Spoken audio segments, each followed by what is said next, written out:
दिलगिरी व्यक्त करतो। उशीर झाल्यामुळे येताना बऱ्याचशा मायमाऊलींना राखी बांधायची होती, परंतु वेळ बराच झालेला आहे। आपण पण दुपारी आलेला आहात, त्याच्यामुळे कुणाची राखी हातात सगळ्यांच्या घेतल्यात, गैरसमज करून घेऊ नका अशी भावाच्या नात्याने विनंती करतो।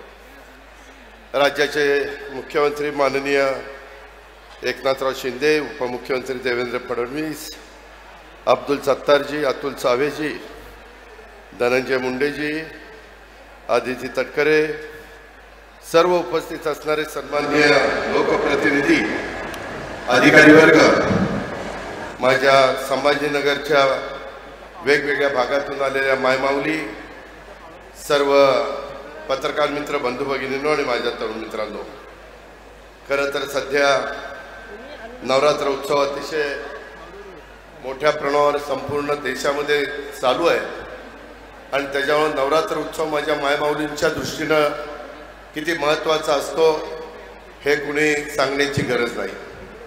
मी सुरुवातीला स्त्री शक्तीला नमस्कार करतो आणि नवरात्र उत्सवाच्या सगळ्या माझ्या मायमाऊलींना आपण स्त्री शक्तीचा, मातृशक्तीचा जागर आहात, तो आपल्या एका संस्कृतीचा भाग आहे आणि त्याच्यामुळं स्त्रियांकडे एक शक्तीचं प्रतीक म्हणून बघितलं जातं। माया, ममता, प्रेम, वात्सल्य, करुणेची मूर्ती आणि प्रसंगी महाकाली, महादुर्गेच्या रूपातही स्त्री शक्तीचं दर्शन घडतं आणि आपल्या राष्ट्र निर्मितीच्या मध्ये देखील स्त्रियांचं योगदान हे मोठं आहे। त्याच्यामुळे मी आपल्याला सगळ्यांना नवरात्रोत्सवाच्या शुभेच्छा देतो।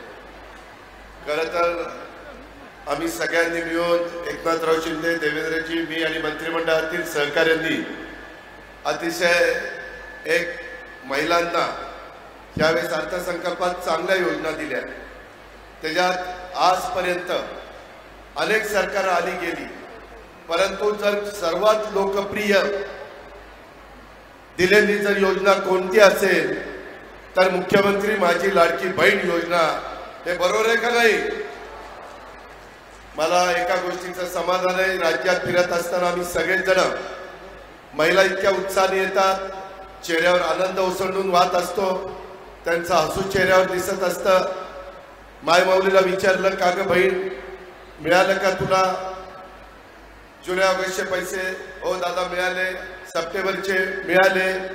आता मुख्यमंत्र्यांच्या, उपमुख्यमंत्र्यांच्या, आमच्या आदितीच्या साक्षीनं सांगतो, ऑक्टोबरचे पैसे देखील तुम्हाला या आठवड्यामध्ये मिळतील आणि ऑक्टोबर आणि नोव्हेंबर 2 महिन्याचे मिळतील, त्याबद्दल आपण काळजी करू नका। विरोधक टीका करतायत, विरोधकांना ही योजना आम्ही आणलेली बघवत नाही, सांगतायत ही योजना बंद पडेल। मी आपल्याला सगळ्यांना सांगतो, अनेक वर्ष या राज्याचं अर्थ मंत्रालय मी सांभाळलंय, आमचे देवेंद्र फडणवीस साहेबांनी सांभाळलंय, आम्हाला ह्याचा अनुभव आहे। आपलं राज्य एक प्रगतिशील राज्य आहे, आर्थिक बाबतीत सक्षम राज्य आहे। त्याच्यामुळे यंदाच्या वर्षी दिलेल्या अर्थसंकल्पातल्या योजना, मग माझी लाडकी बहीण योजना असेल, आपली 3 गॅस सिलेंडरची योजना असेल, आपली गरीब लोकांच्या, गरिबांच्या मुलींना शिक्षण मोफत देण्याची योजना असेल, या ज्या योजना दिलेल्या आहेत या योजना चालू राहणार आहेत, त्याबद्दल तिळमात्र शंका मनामध्ये बाळगू नका। मात्र त्याकरता तुम्हाला एक करावं लागेल, उद्याच्या येणाऱ्या विधानसभेच्या निवडणुकीच्या निमित्तानं माझ्या महाराष्ट्रातल्या तमाम मायमाऊलींना, माझ्या बहिणींना या योजना पुढेही 5 वर्ष चालू ठेवण्याच्या करता किंवा माझ्या बांधवांना दिलेली वीज माफीची योजना चालू ठेवण्याच्या करता आता शून्याची बिलं देवेंद्र फडणवीस साहेबांच्या ऊर्जा खात्याने तुम्हाला दिलेली आहे, ती पुढेही आपल्याला योजना चालू ठेवायची। आपल्याला गाईच्या दुधाला 1 ऑक्टोबर पासून 7 रुपये लिटर तुम्हाला इन्सेंटिव्ह दिलेला आहे, तोही आपल्याला पुढे चालू ठेवायचा आहे। आणि हे सगळं चालू ठेवायचं असेल तर आपल्याला एक काम करावं लागेल की येणाऱ्या विधानसभेच्या निवडणुकीमध्ये जे उमेदवार तुमच्या समोर उभे राहतील त्या उमेदवारांमध्ये महायुतीच्या उमेदवाराला आपण मतदान करावं लागेल। मग त्याच्यामध्ये धनुष्यबाण असेल, कमळ असेल किंवा घड्याळ असेल, या 3 खुणा माझ्या मायमाऊलींनी लक्षात ठेवा. अशा प्रकारची आग्रहाची, नम्रतेची, कळकळीची विनंती. माझ्याकडे बिल आलेलं आहे, त्याच्यामध्ये मी हे बिल दाखवतो. त्या शेतकऱ्याची 7.5ची मोटार होती, 18,500 रुपयाचं बिल होतं. सरकारने 18,500 रुपये भरले आणि त्याला 0 रुपयाचं बिल त्या ठिकाणी दिलं. आम्ही वचनपूर्तीचं राजकारण करणारे कार्यकर्ते, आम्ही बोलेल तसं वागतो.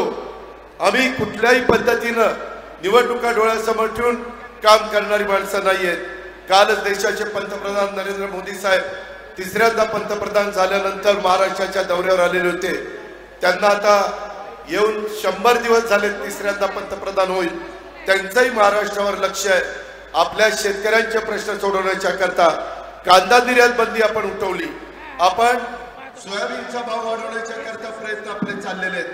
कापसाचा भाव वाढवण्याच्या करता आपला प्रयत्न चाललेला आहे. ऊसाचे भाव वाढवण्याच्या करता प्रयत्न. जे माझे कष्टकरी शेतकरी पिकं घेतात त्याला योग्य पद्धतीचा दाम मिळाला पाहिजे, या प्रकारची भूमिका महायुतीच्या सरकारची आहे आणि त्याला केंद्र सरकारचा आशीर्वाद आहे.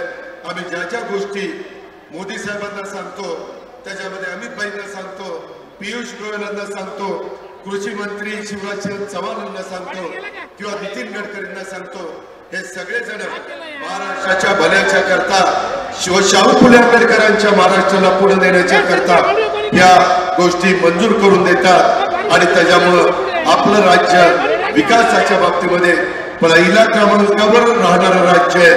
ते असंच आपल्याला टिकवायचं आहे आणि या योजना देखील आपल्याला अशाच पद्धतीने चालू ठेवायच्या.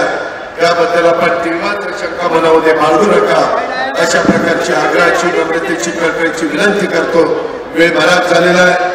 देवेंद्रजींचं पण भाषण होणार आहे, माझ्या आदरणीय मुख्यमंत्री साहेबांचं पण भाषण होणार आहे. पुन्हा माझ्या मायमाऊलींना सर्वांना आवाहन करतो की तुम्हाला पहिला, दुसरा, तिसरा हप्ता मिळालाय का? त्यांनी हातवर केला का? मुख्यमंत्री महोदय, आपण सगळ्यांनी मिळून एवढ्या कार्य आता तुम्हाला दिवाळीच्या, आता तर आम्ही सगळ्या भावांनी तुम्हाला रक्षाबंधनाची ओवाळणी टाकली, परंतु ह्या 8-10 दिवसाचे पैसे मिळतील ते तुम्हाला भाऊबीजेची ओवाळणी आमच्या महायुतीच्या सरकारकडून आम्ही देतोय. एवढीच गुणगान मनाची बाळगा आणि आम्हाला कधी विसरू नका, हीच आग्रहाची, नम्रतेची, कळकळीची विनंती करतो. आपल्याला लाख लाख शुभेच्छा देतो आणि आपल्या सगळ्यांची रजा देतो. जय हिंद, जय भारत.